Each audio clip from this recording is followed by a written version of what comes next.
میرے بہت ہی قابل احترام بھائیوں، بزرگوں اور دوستوں، یہ بات بالکل طے ہے کہ اللہ تبارک و تعالی نے ایک زندگی کا آسمانوں پر انتخاب فرمایا ہے۔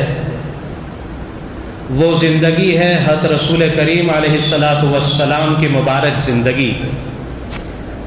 یہ فیصلہ ہے میرے رب کریم کا کہ جو اس دین کو سیکھے گا، اس دین کو اپنی زندگی میں جگہ دے گا، اللہ تبارک و تعالی اسے ہر حال میں کامیاب فرمائیں گے۔ ان الدین عند اللہ الاسلام، یہ طے شدہ بات ہے۔ یہ بھی اعلان فرما دیا وَمَن يَبْتَغِ غَيْرَ الْإِسْلَامِ دِينًا فَلَن يُقْبَلَ مِنْهُ، کوئی اس زندگی کے علاوہ کسی دوسری زندگی کا انتخاب کر لے، ویسٹرن کلچر کو اپنے لیے مناسب سمجھ لے، مغربی تہذیب و تمدن کو اپنا لے، تو وہ زندگی ہمارے دربار میں قابل قبول نہیں، ایکسیپٹڈ نہیں ہے۔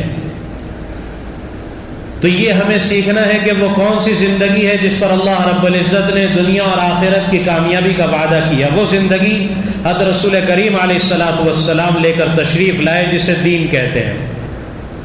اس دین پر کامیابی کا وعدہ، اس زندگی پر عزتوں کا وعدہ، اس زندگی پر چین و سکون اور اطمینان کا وعدہ۔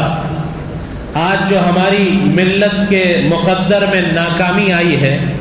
اور گھر گھر کا سکون جو اجڑا پڑا ہے، اس کی وجہ حضرت رسول کریم علیہ السلام کی زندگی کو چھوڑنا اور آپ کے دین سے دوری ہے۔ آج لوگ پتہ نہیں سکون کے لیے کیا کیا طریقے اختیار کر رہے ہیں۔ سکون ایک اللہ کے خزانے کی ایک ایسی دولت ہے کہ جو کسی شاپنگ مال سے آپ پرچیز نہیں کر سکتے، کسی بگ بازار سپر مارکیٹ میں نہیں ملتی۔ اگر سکون دنیا والے بہت کاسٹلی، بہت مہنگا فروخت کرے، تب بھی مالدار اسے خرید لیں۔ اس لیے کہ ایک دنیا دار مالدار آدمی کی تو یہ تمنا ہوتی ہے کہ کسی طرح مجھے سکون ملے۔ وہ سکون کے لیے کبھی سیر و تفریح کرتا ہے، کبھی جنگلوں میں ریسورٹ بناتا ہے، کبھی کیا کرتا ہے کہ سکون مل جائے۔ اور یہ دنیا کی کوئی مارکیٹ میں یہ سکون ملتا نہیں۔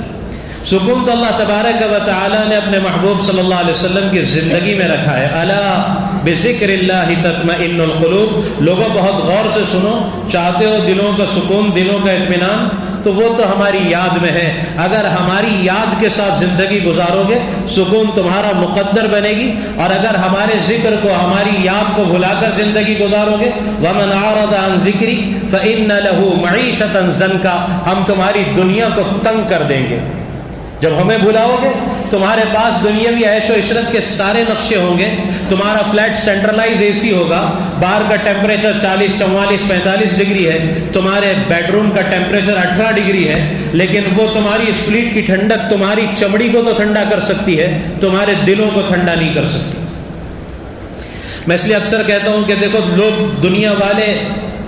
سکون کے لیے، نیند کے لیے پریشان ہے، چونکہ نیند کا تعلق بھی سکون سے ہے۔ آدمی مینٹلی طور پر تھوڑا ڈسٹرب ہو جائے، کوئی مسئلہ ہو جائے، تو آدمی کی نیند اڑ جاتی ہے۔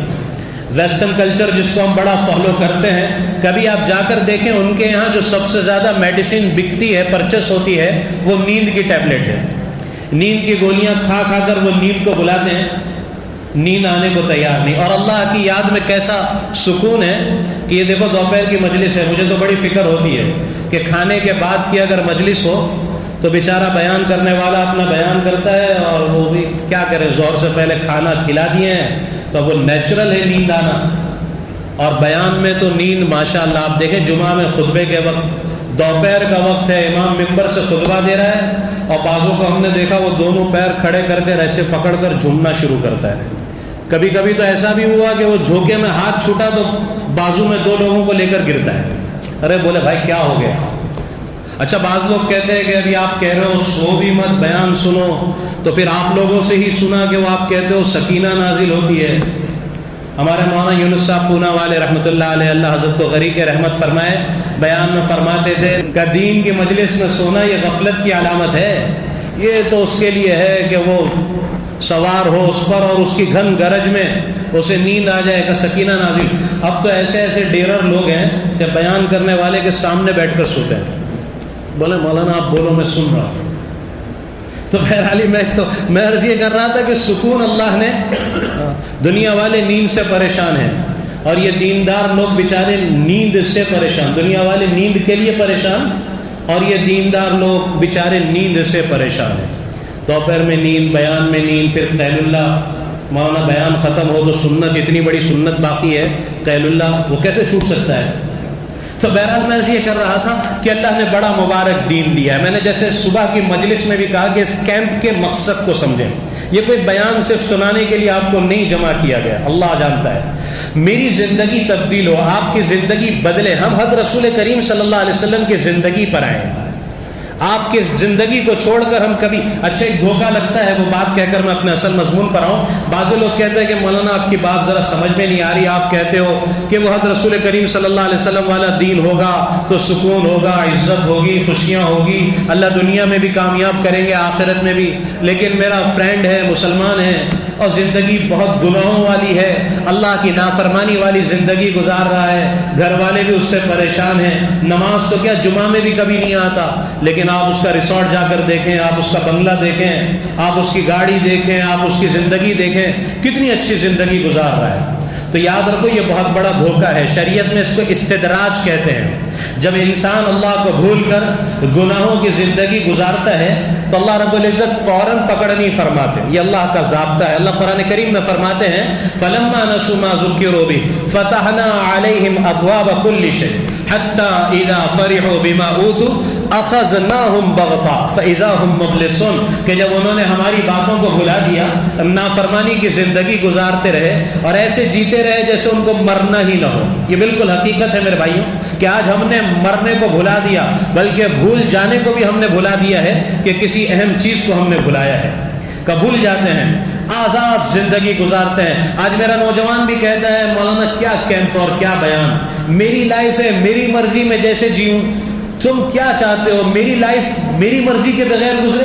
کہا نہیں، یہ نہیں، ہماری زندگی، ایک مسلمان کے جملے کبھی نہیں ہو سکتے، وہ تو اللہ کے حکم کا ہر حال میں پابند ہے۔ جب وہ نافرمانی کی زندگی گزارتا ہے، آزاد زندگی،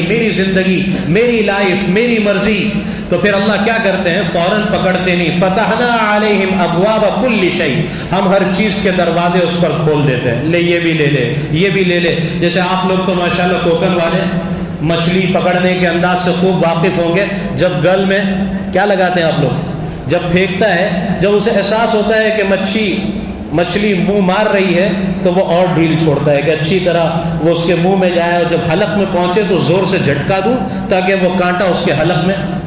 اسی طرح اللہ پاک ڈھیل دیتے ہیں، اسے استدراج کہتے ہیں۔ فرمایا کہ وہ بالکل اوتوا اخذناہم بغتہ، جب وہ بہت اس میں مست ہو جاتا ہے تو اخذناہم بغتہ، ہم اچانک اس کی دفتن ایسی پکڑ کرتے ہیں کہ اس کو گمان بھی نہیں ہوتا کہ ایسی پکڑ بھی ہو سکتی ہے۔ اللہ ہم سب کی حفاظت فرمائے۔ دنیا نے اپنی سر کی آنکھوں سے مناظر دیکھے ہیں، بڑا مال والا، بڑا نوٹ والا، بڑا دنیا دار، ایسے حالات آئے کہ وہ دینے والا